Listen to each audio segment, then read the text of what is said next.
कि सरकार द्वारा कमजोर वर्गों के हितों के खिलाफ जो षड्यंत्र हो रहे हैं, मैं उन षड्यंत्रों को समझूं और उनको रोकने का काम करूं, अपने लोगों के हितों की रक्षा करूं। ये भी सत्य है कि मैं अपनी तरफ से पूरा प्रयास, पूरी कोशिश इसके लिए कर भी रहा हूं। अब जो वर्तमान की स्थिति है, आज हम लोग उस पर चर्चा करने के लिए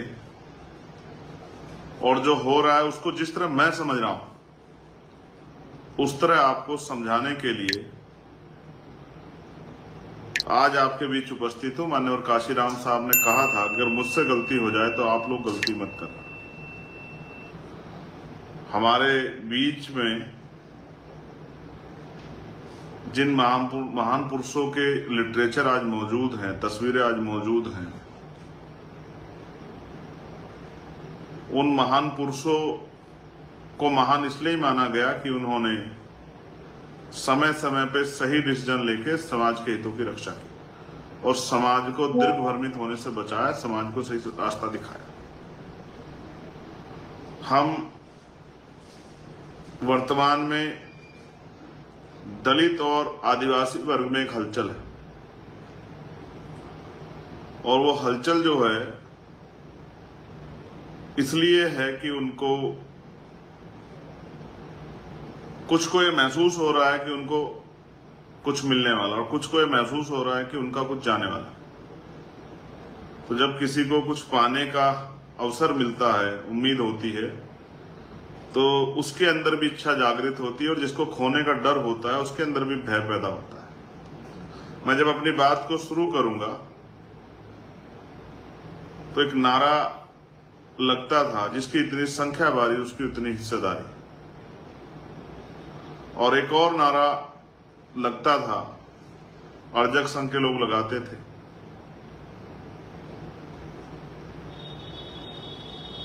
100 में 90 शोषित हैं, शोषितों ने ललकारा है, और धन धरती और राजपाट में 90 भाग हमारा है। 10 का राज 90 पर नहीं चलेगा, नहीं चलेगा। ये 3 नारे बहुत इंपॉर्टेंट हैं। जिसकी इतनी संख्या भारी उसकी उतनी हिस्सेदारी। पहली बात, 100 में 90 शोषित हैं, शोषितों ने ललकारा है, और धन धरती और राजपाट में 90 भाग हमारा। और तीसरी बात कि 10 का शासन 90 पर नहीं चलेगा, नहीं चलेगा। प्यारे साथियों, शहीद आजम भगत सिंह को भी मैं आज याद करता हूं। मेरा जीवन भी उनके जैसा है कि उन्होंने भी लंबा समय जीवन में व्यतीत किया और मैंने भी एक लंबा समय जीवन में जेल में व्यतीत किया। उन्होंने भी एक लंबा समय जेल में व्यतीत किया और मैंने, और उन्होंने भी अपने जेल के जीवन में बहुत सारी किताबें पढ़ी और मैंने भी अपने जेल के जीवन में बहुत सारी किताबें पढ़ी। रोज सुबह से शाम तक मेरे पास सैकड़ों मैसेज आते हैं कि भैया इस मामले में हमें क्या करना है। तो जो मुझ पे भरोसा करते हैं वो शेड्यूल कास्ट की किसी जाति के लोग हों, शेड्यूल ट्राइब की किसी जाति के लोग हों, वो फिर मेरी बात को गौर से सुनेंगे। जिस दिन ये फैसला आया था उसी दिन हमने इस फैसले को समझते हुए अपनी बात को समाज के सामने रखा था, देश के सामने रखा था। कुछ जातियां जिनको अवसर नहीं मिला, जिनको देने की बात की गई, उनमें खुशी की लहर। मैं पुनः इस बात को दोहरा रहा हूं, जिनको लग रहा है कि उनका कुछ चला जाएगा, उनमें डर की भावना है। और मैं ये भी स्पष्ट कह दूं अपनी बात को रखने से पहले कि अगर मैं आज ये कहूंगा कि हमें भाईचारा और इन सब चीजों का ध्यान हम लोग रख रहे हैं, तो भी शायद मेरी बात को उस तरह जिनके मनों में अपने आप फैसले बन गए वो नहीं हो सकते। इसलिए मैंने आपसे अपील की कि जो लोग मुझ में विश्वास रखते हैं जो मुझसे प्यार करते हैं, जो भी हमारे में आजाद समाज पार्टी की आइडियोलॉजी को समझते हैं, इसमें काम करते हैं, वो ये भी समझते होंगे कभी हमने जाति के आधार पर संगठन में काम नहीं किया, और जब भी कभी अन्याय हुआ हमने जाति के आधार पर उस अन्याय को नहीं देखा। हमेशा शेड्यूल कास्ट के लोगों की, शेड्यूल ट्राइब के लोगों की, बैकवर्ड के लोगों की, माइनॉरिटी के लोगों की, देश की किसी बहन की, मजदूर की, किसान की आवाज उठाने के लिए हम लोग तैयार रहे। उसका आधार जाति नहीं था। तो जब मैं अपनी बात की शुरू कर रहा हूं तो मैं आपसे कहूंगा, शहीद आजम भगत सिंह ने एक बार कहा था कि किसी को मृत्यु दंड देने वाले जज,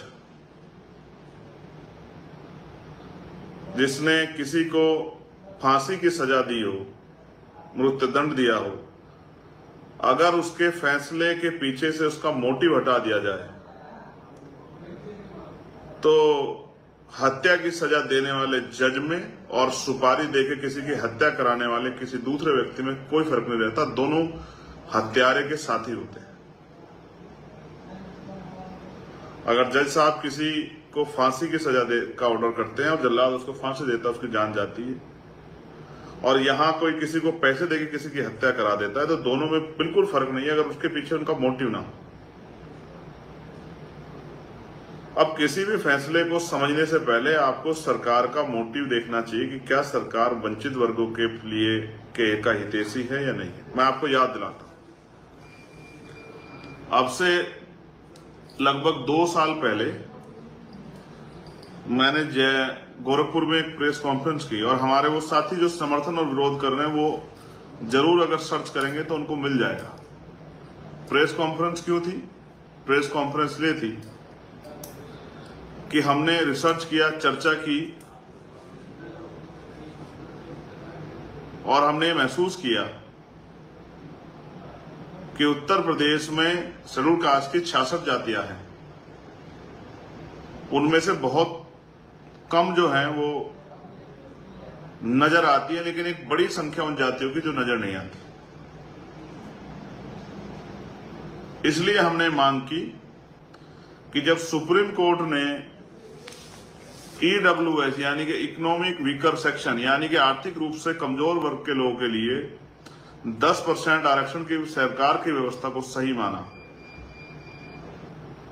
तो उनको चाहिए कि वो आरक्षण की सीमा बढ़ा दें, क्योंकि शेड्यूल कास्ट की आबादी लगातार बढ़ रही है और पिछले लंबे समय से जातिगत जनगणना भी नहीं हुई, तो वो आरक्षण की सीमा बढ़ा दें और इन जातियों को अलग से 5% आरक्षण की व्यवस्था कराएं। और अगर हमारे अपने भाइयों को 5% आरक्षण मिलेगा तो हमें इसके लिए कभी तकलीफ नहीं होगी। और मैं तो कह रहा हूं 5% ही नहीं, 10% देना चाहिए जिनको अवसर नहीं मिले। दूसरा, हमने यही बात पिछड़े वर्ग के जातियों के लिए भी कही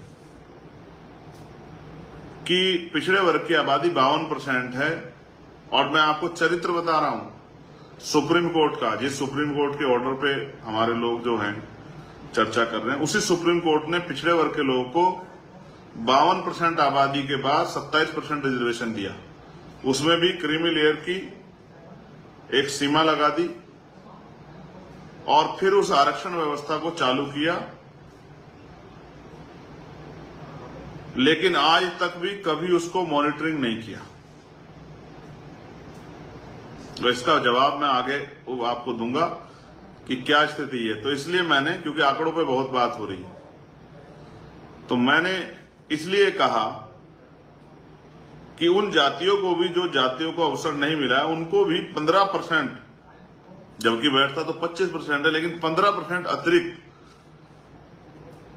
आरक्षण जो है 27% से अलग पिछड़े वर्ग की जातियों को, उन जातियों को जिनको अवसर नहीं मिला, उनको चिन्हित करके दिया जाए। ये बात मैंने उस पीसी में रखी और अपनी पार्टी के लोगों से कहा कि हम, जो हमारी पॉलिसी है वो जनता को पता होनी चाहिए। समान एजुकेशन पॉलिसी, समान शिक्षा, समान चिकित्सा, सभी को न्याय की व्यवस्था समान रूप से, जो कि आज नहीं।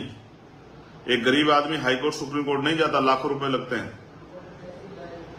ये व्यवस्था, इस विषय पे मैंने अपने लोगों से ये अपील की, पार्टी के लोगों से, कि वो गांव-गांव जाके इसका प्रचार करें कि होना चाहिए। ये हमारी 1.5 साल 2 साल पहले जब इस पे कोई चर्चा नहीं होती, तब ये हमारी दृढ़ संकल्प और इच्छा शक्ति थी कि ये होना चाहिए, उन लोगों को लाभ मिलना चाहिए। और अब संख्या के आधार पर आरक्षण व्यवस्था कर देनी चाहिए, जिसकी जितनी संख्या है उतना आरक्षण का लाभ उसको मिलना है, उतने लोग उनके प्रति तो उनका होना चाहिए। ये हमारा सामाजिक न्याय के प्रति हमारा दृढ़ संकल्प भी है, और हम इसके प्रति, ये महापुरुषों की बात है, इसके प्रति हम लोग जो हैं मेंटली प्रिपेयर भी। साथ साथ अभी जब आपने मुझे पार्लियामेंट में सुना, जब ये ऑर्डर भी नहीं आया था, तो मैंने एक मांग की,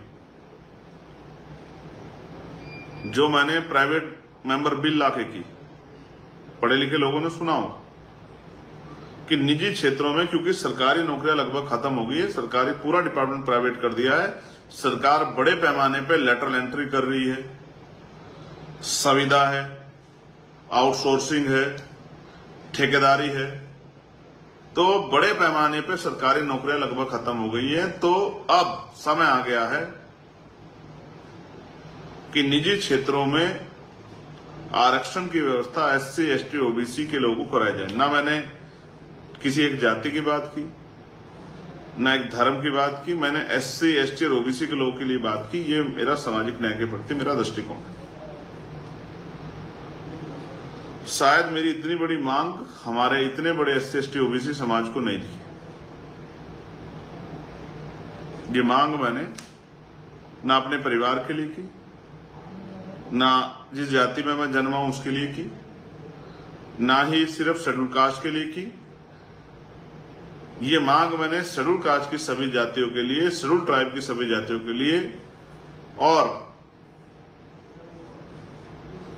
बैकवर्ड OBC अन्य पिछड़ा वर्ग की जातियों के लिए भी की, क्योंकि मैं उनकी सामाजिक हैसियत को समझता हूं और उनकी जो आर्थिक जो असमानता का वो शिकार हो, इसको भी समझता हूं। अब सवाल ये है कि जो व्यवस्था में आरक्षण आपको मिला, वो मांगने से मिला या उसके लिए प्रयास करने पड़े? तो आपको ये समझना पड़ेगा कि बाबा साहब अम्बेडकर ने उसके लिए एक लड़ाई लड़ी। वो मांगने से इन सरकारों ने, इन लोगों ने खुश होकर आपको नहीं दिया, उसके लिए एक लड़ाई लड़नी पड़ी। पूना पैक्ट हुआ, कम्युनल अवार्ड हमसे छीना गया, तभी आरक्षण व्यवस्था हमारे लिए हुई।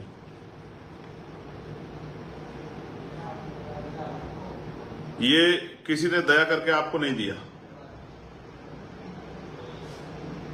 जुडिशरी जिनको कहा जाता है कि वो न्यायप्रिय है, कभी उन्होंने जो एट्रोसिटी शेड्यूल कास्ट के लोगों पे होती है, कभी उन्होंने उसको स्वतः जो उसका संज्ञान नहीं लिया, जब तक वो बहुत बड़ा विषय नहीं होगा। और उसका उदाहरण मैं आपको बताता हूं कि जब कई मामलों में सुप्रीम कोर्ट ने सु मोटो लिया, स्वतः संज्ञान लिया, लेकिन हाथरस के मामले में जब हम लोग लगातार संघर्ष करते रहे, हाथरस के मामले में जब हमने बहुत पूरे देश में संघर्ष करा, दुनिया में जो लोग रविदास धर्म के लोग रहते हैं मुझसे अटैच करते हैं, मैंने उनको कई जगह जो है भारतीय दूतावास पे जो है, जर्मनी, कनाडा, ऑस्ट्रेलिया, ऐसी कई जो है कंट्रियों में जब मैंने उनसे कहा कि आंदोलन की अपील की कि हमारी बेटी के साथ ये, बहन के साथ ये हुआ, तब जाके हाई कोर्ट ने सु मोटो लिया। और सुप्रीम कोर्ट के में जब आया मामला, तो सुप्रीम कोर्ट ने कहते कि हाई कोर्ट इसको अपने आप सुनेगी। ये मैंने जुडिशरी का बताया। लेकिन सवाल ये है कि जुडिशरी में मैंने मांग की कि कॉलेजियम सिस्टम खत्म करके वहां भी SC ST OBC के लिए रिजर्वेशन की व्यवस्था कराई जाए, all India judicial service commission बनाए। वो वहां मैंने एक जाति के लिए मांग नहीं की, वहां भी मैंने SC ST OBC के लिए मांग की। और वहां तो मैंने सामान्य जाति के बच्चों के लिए भी की, क्योंकि वहां तो एक इस तरह का पिंजरा है कि उसमें कुछ ही परिवारों तक वो सीमित है, उससे नीचे नहीं जा सकते।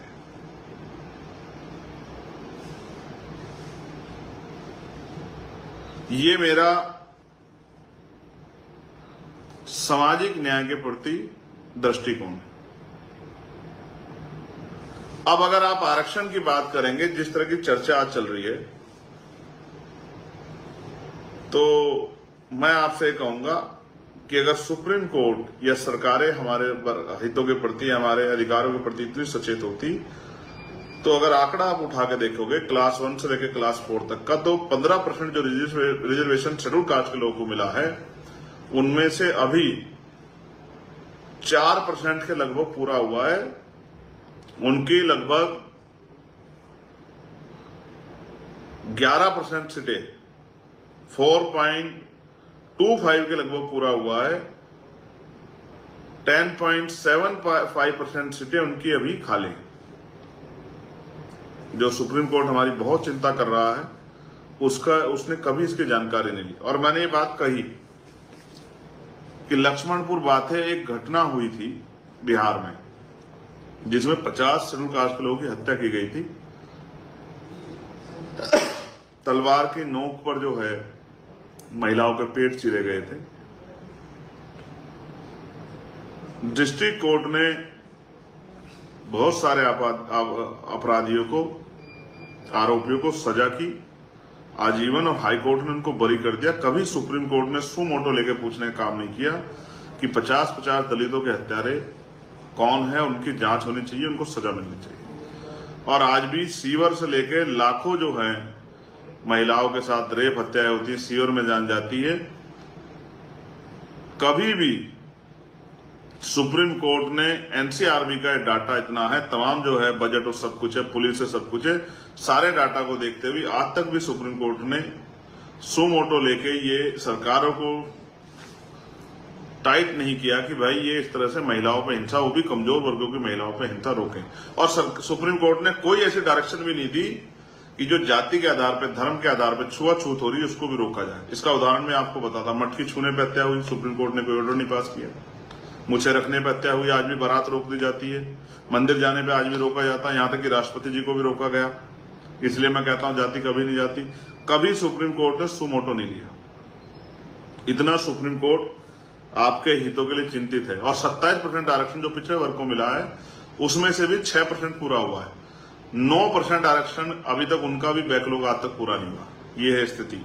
हम इतने आगे बढ़ गए, आज हम क्रीमी लेयर की दशा में चले गए हैं। आंकड़े अगर सरकार जारी करेगी तो दूध का दूध, पानी का पानी हो जाएगा। और जो अंतर विरोध आज आपस में हो गया है वो अंतर विरोध भी लगभग काफी हद तक साफ हो जाएगा। मैं टिप्पणी नहीं करूंगा किसी पे, क्योंकि ये मेरा काम नहीं है। हम लोगों ने तो जब आंदोलन शुरू किया तो बहुजन समाज में भाईचारा पैदा करने के लिए किया और लगातार हमने उसका प्रयास किया। और शेड्यूल कास्ट की सभी जाति को बराबर की संख्या के आधार पर जितने लोग हमसे जुड़े उनको सम्मान भी दिया और प्रतिनिधित्व भी दिया, लीडरशिप भी उनकी तैयार की। लेकिन मैं आपको याद दिलाता हूं कि आरक्षण को समझने के लिए, आरक्षण से जो नियुक्ति निकलती है उसको समझने के लिए एक 13 पॉइंट रोस्टर का एक आंदोलन हुआ था, उसको भी समझना जरूरी है कि उसका इतने बड़े पैमाने पर इंटेलेक्चुअल्स में विरोध क्यों हुआ। 200 पॉइंट रोस्टर को खत्म करके 13 पॉइंट रोस्टर लाया गया, 13% रोस्टर। उसमें क्या था? उसका विरोध ये था कि रोस्टर में 7वीं जो है नौकरी शेड्यूल कास्ट के लिए आती परसेंटेज के आधार पर। और फिर सरकारों ने क्या किया, पहले पूरे यूनिवर्सिटी को डिपार्टमेंट बनाया जाता था, लेकिन यूनिट बनाया जाता था। फिर उन्होंने जो डिपार्टमेंट है छोटे छोटे अलग अलग भाग के, उनको उन्होंने यूनिट बनाना शुरू किया। जैसे सोचिए पूरी यूनिवर्सिटी में 100 नौकरी आई तो 100 नौकरियों के आधार पर शेड्यूल कास्ट के लोगों को हिस्सेदारी मिलेगी, बैकवर्ड के लोगों को हिस्सेदारी मिलेगी। लेकिन जब उन्होंने जो नहीं देना चाहते उन्होंने ये किया कि उन्होंने 13 पॉइंट रोस्टर लाए और उसके अकॉर्डिंग जो है अगर 5 नौकरी आएगी किसी विभाग में, 5 वैकेंसी आएंगी तो 5 में तो रोस्टर में आता ही नहीं शेड्यूल कास्ट, तो एक भी नौकरी शेड्यूल कास्ट के लोगों को नहीं मिलेगी, चाहे ईडब्ल्यूएस के जरिए भरी जाए चाहे सामान्य जाति के लोगों को भरी जाए। लेकिन सुप्रीम कोर्ट ने इतना बड़ा हमला हमारे आरक्षण पर हुआ, कभी सुमोटो नहीं लिया। ये मैंने आपको बताया कि चरित्र क्या है सुप्रीम कोर्ट का और सरकारों का आपके प्रति। और बुरा मत मानिए, याद कीजिए आपसे कौन कितना प्रेम करता है। जब हाथरस की बेटी का विषय आया था, ये मैं इसलिए याद दिला रहा हूं कि हमारे लोगों को याद होना चाहिए, इस पूरे शेड्यूल कास्ट के लोगों को, तो भारतीय जनता पार्टी का एक भी मेंबर ऑफ पार्लियामेंट, एक भी मिनिस्टर आप उसके लिए ट्वीट नहीं कर पाया है, और सब लोगों ने उस बेटी का चरित्र हनन मिलकर करने का प्रयास किया। यहां तक कि जो सिटिंग एमपी थे वो भी अपराधियों के पक्ष में खड़े।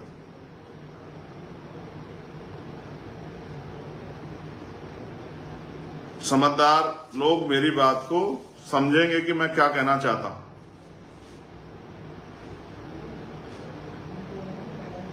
कौन किसका कितना हितैषी है, कौन किसको कितना प्रेम करता है, कौन किससे कितना जो है, कौन किसको कहां देखना चाहता है, कौन किसका कितना सहयोग करना चाहता है। पिछले नेताओं का पर मैं टिप्पणी नहीं करूंगा। मैं अपने बारे में आज आपसे कहूंगा। आज जो स्थिति उस मामले को देखते हैं। सुप्रीम कोर्ट का ऑर्डर आया वर्गीकरण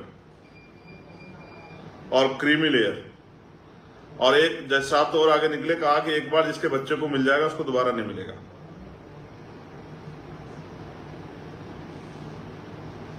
अब क्रीमी लेयर पे जब क्रीमी लेयर की बात आई तो क्रीमी लेयर का नुकसान शेड्यूल कास्ट की सब जातियों को होता, चाहे वो सफाई कर्मचारी में नौकरी लगाओ, या वो जो एक लाइन और उन्होंने कही कि जिसको एक बार मिल गया, चाहे वो 4th क्लास की नौकरी में लगाओ या क्लास 1 की, इसका नुकसान सबको होता। तो सभी लोग इसका सामूहिक रूप से विरोध करते हैं। लेकिन वर्गीकरण के आधार पे, वर्गीकरण को जब आधार बनाया गया, तो अब क्योंकि पुराने रूप से प्रैक्टिकल हुआ है, इसके फायदे भी उस तरह से कुछ जो हैं हुए हैं। वो नियत के ऊपर डिपेंड करता है। पंजाब में, हरियाणा में, तो मैं इस बात को भी नजरअंदाज नहीं कर रहा हूं, मैं इस बात को भी समझता हूं, लेकिन मैं इस आंदोलन के समर्थन और विरोध पे ध्यान रख रहा हूं। आज इस आंदोलन का समर्थन वर्गीकरण का वो लोग भी कर रहे हैं, हमारे शेड्यूल कास्ट के लोगों से अलग, जो लोग पूरी जिंदगी आरक्षण को कोसते रहे, जो कहते थे आरक्षण से अयोग्य लोग आते हैं, आरक्षण की वजह से ये हमारे सर पे चढ़ के बैठ गए हैं, आरक्षण की वजह से जो तमाम तरह से हर घटना पे हमें गाली देते हैं, आरक्षण की वजह से जो कोसने काम करते हैं आरक्षण को, जिन्होंने EWS जो है 10% ले भी लिया, लेकिन वही जो है वो समर्थन कर रहे हैं। अब आप समझिए, जब आपका दुश्मन आपके अधिकारों का समर्थन करने लगे तो आप समझिए कि क्या हो रहा है।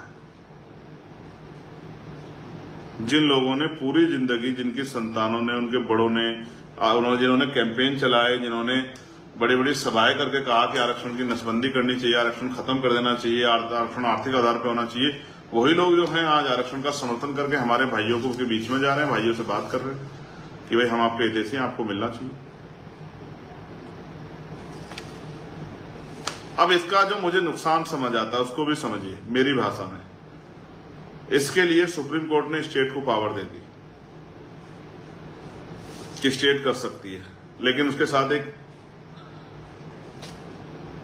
बीच में एक पेच भी लगा दिया कि बिना आंकड़ा जुटाए नहीं कर सकती।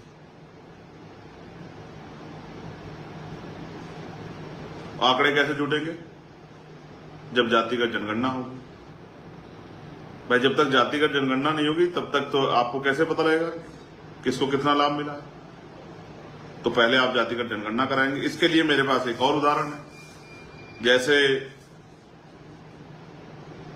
आर्थिक आधार पर जब आरक्षण आया तो वो एंटी कॉन्स्टिट्यूशनल था, असंवैधानिक था, क्योंकि आरक्षण का जो आधार है वो छुआछूत है, वो भेदभाव है, वो प्रतिनिधित्व है। लेकिन क्या सामान्य जातियों का प्रतिनिधित्व कम है? क्या उनके साथ छुआछूत होती है? क्या वो शैक्षिक रूप से पिछड़े हुए हैं? ना उनके साथ छुआछूत होती, ना वो शैक्षिक रूप से पिछड़े हुए हैं, और ना ही उनका प्रतिनिधित्व कम है। लेकिन वो इस देश में इसी सरकार ने लागू किया जो सरकार पिछले दरवाजे से इसका समर्थन कर रही है। तो मेरा कहना यह है कि इसका सबसे बड़ा नुकसान मुझे नजर आता है वो ये, स्टेट को अगर पावर दोगे तो स्टेट जैसे उत्तर प्रदेश में मुलायम सिंह जी की सरकार में 17 ओबीसी की जातियों को शेड्यूल कास्ट में जोड़ने का जोड़ दिया गया, फिर सुप्रीम कोर्ट ने उसको रोक दिया, और भी कई सरकारों ने इस तरह का प्रयास किया, तो सुप्रीम कोर्ट ने उसको इस बात के साथ खत्म कर दिया गया। हम भी ये कहते थे, और आप सब लोग भी जानते, पढ़े लिखे सब लोग ये कहते थे भाई ये नहीं हो सकता, क्योंकि इसकी पावर तो राष्ट्रपति जी को है, संसद को, ये तो स्टेट गवर्नमेंट को है ही नहीं। तो कल जो आपके विरोधी सरकारें हैं वो ऐसा क्यों नहीं करेंगी कि बहुत सारी उन जातियों को, बैकवर्ड की उन जातियों को शेड्यूल कास्ट में करके, और आप ही की जिस खाने को आपके लिए बनाने का उसमें प्रतिनिधित्व के आधार पर डाल देंगे, फिर क्या करोगे? मेरी ये मानना है कि ये पावर संसद को ही रहनी चाहिए। इसकी जो पावर है कॉन्स्टिट्यूशन की, कॉन्स्टिट्यूशनली जो पावर है वो संसद को रहनी चाहिए, राष्ट्रपति जी को रहनी चाहिए। स्टेट गवर्नमेंट तो बहुत सारी जगह पे आपकी हितैषी नहीं है, और कौन सी गवर्नमेंट आपकी हितैषी आप बेहतर जानते हैं। उसका उदाहरण ये है कि आपके बच्चों की स्कॉलरशिप बंद हो, किसी को फर्क नहीं पड़ा, एजुकेशन का बजट बंद हुआ, किसी को फर्क नहीं पड़ा, स्कूल इतने बंद कर दिए, किसी को फर्क नहीं पड़ा, तमाम तरह की चीजें और प्रयास किए, किसी को फर्क नहीं पड़ा। इसलिए मैं आपसे कह रहा हूं कि जमीन पे जाके आप देखेंगे तो आपको, और एट्रोसिटी और तमाम चीजें तो वो आपके सामने रहेंगी, और किस तरह से आज भी कच्चे मकानों में रहते हैं, तमाम तरह की परेशानियां होती है। मैं उस बात को आप और मैं जानते हैं, अगर इतना जो है अच्छा होता तो फिर हमारे लोगों को मैला नहीं उठाना पड़ता, कटर में नहीं जाना पड़ता, ठेकेदारी पे 5,000 7,000 में काम नहीं करना पड़ता। ये तकलीफ भी जो है नहीं होती। तो स्टेट को इसकी पावर देना, ये खुद में एक अंतर विरोध खड़ा करना है। कल कहीं बिना आंकड़ा जुटाई कर दिया जाएगा तो उस तरह से फिर कोर्ट में जाके इसको जो है, इसको फिर से इसमें रोक लग जाएगी। तो इसकी पावर जो है वो स्टेट पे नहीं होनी चाहिए, सेंटर पे होनी चाहिए। दूसरा, मैं कहता हूं सेंटर को, अगर सेंटर हमारे भाइयों को देना चाहता है तो हम तो रेडी बैठे कि वो दे, वो जातिगत जनगणना कराए, उसके आंकड़े देखे, और उसके आधार पर जिन जातियों को नहीं मिला उनको दे, स्पेशल ट्रीटमेंट के तौर पे दे, और 2-4% नहीं 10% दे। लेकिन भाइयों को लड़ा के,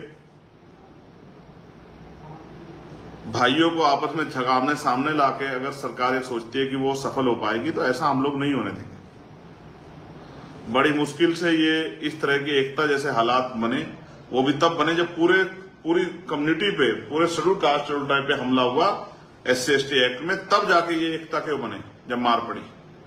उससे पहले भी बहुत एकजुट नहीं थे, लेकिन उस दिन एहसास हुआ कि हम एक ही परिवार है।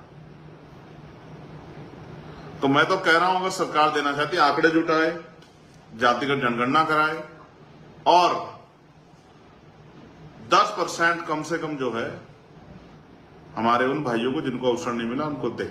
हम तो सामाजिक न्याय के सबसे बड़े समर्थक हैं।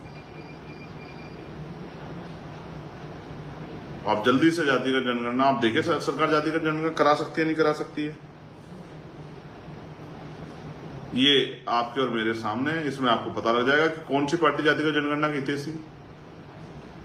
भाई बिना जातिगत जनगणना कराए कैसे करा दो? ये तो सुप्रीम कोर्ट ने उसमें लगाया कि जातिगत आंकड़े जो इकट्ठा करे, और आंकड़े इकट्ठा करके फिर करे।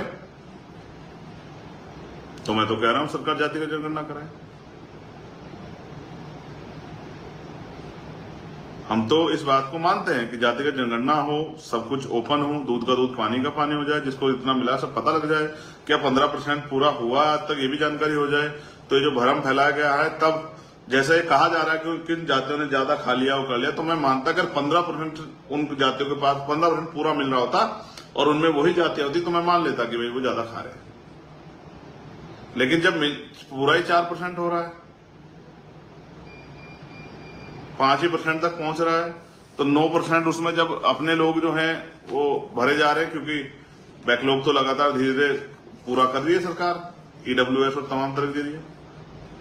तो इसलिए ये आधार जो है वो निरर्थक हो जाता है जब मैं इसको देखता हूं। दूसरा, अब उकसाने वाली बातें कही जा रही हैं एक दूसरे को, मैं उन पर भी टिप्पणी करूंगा जो कह रहे हैं कि भाई जो वंचित वर्ग की जातियां वो हैं कि भाई इनमें पढ़े लिखे लोग नहीं है, ये नहीं है, वो नहीं है, एजुकेशन स्वीकार नहीं किया। तो भाई एजुकेशन स्वीकार नहीं किया, आपने कितने लोगों के हाथ जाके पकड़े, कितने लोगों के लिए स्कूल खोले, कितने लोगों के लिए कॉलेज खोले, कितने लोगों के लिए कोचिंग सेंटर खोले, कितने लोगों को बराबर बिठा के पढ़ाना सिखाया कि आप वर्ग बन पाए। बाबा साहब तो आपको शेड्यूल कास्ट बना के क्या आप वर्ग बन पाए? क्या आपने रोटी बेटी का रिश्ता किया?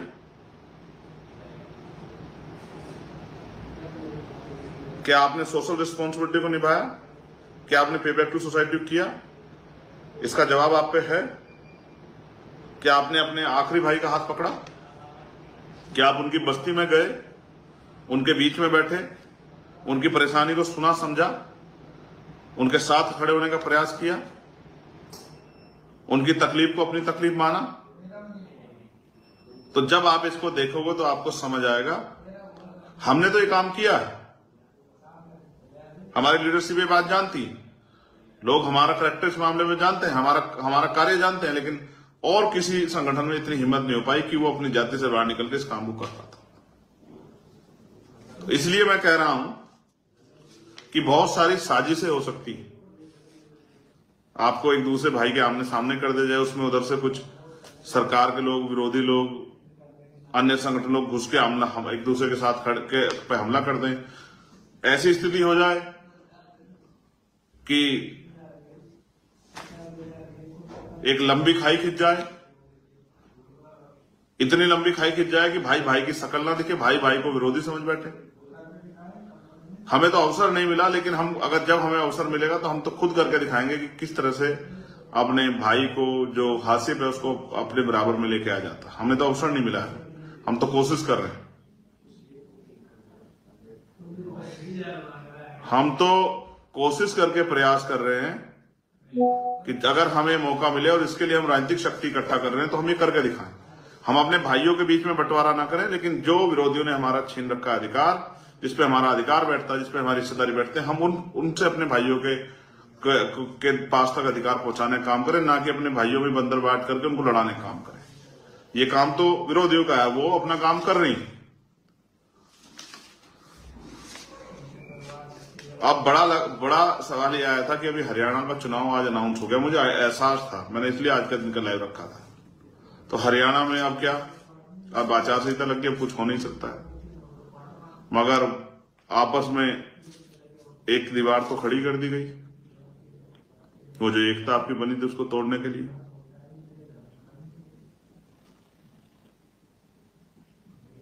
आप पे क्या भरोसा है कि चुनाव के बाद सरकार जो है, जो बंद दरवाजे से आपको कह रही है कि हम आपके साथ हैं, और माइक पे कह रही है कि नहीं हम इसको पे अभी तय नहीं कर पा रहे हैं, आपको क्या लगता है कि वो इसके बाद पे अध्यादेश नहीं लाएगी, या इस चुनाव के बाद आपकी वोटों को लेके फिर अपने तरीके से काम नहीं करेगी? ये तो आपको तय करना है। मैं मानता हूं, और मेरी समझ में जहां तक आया है,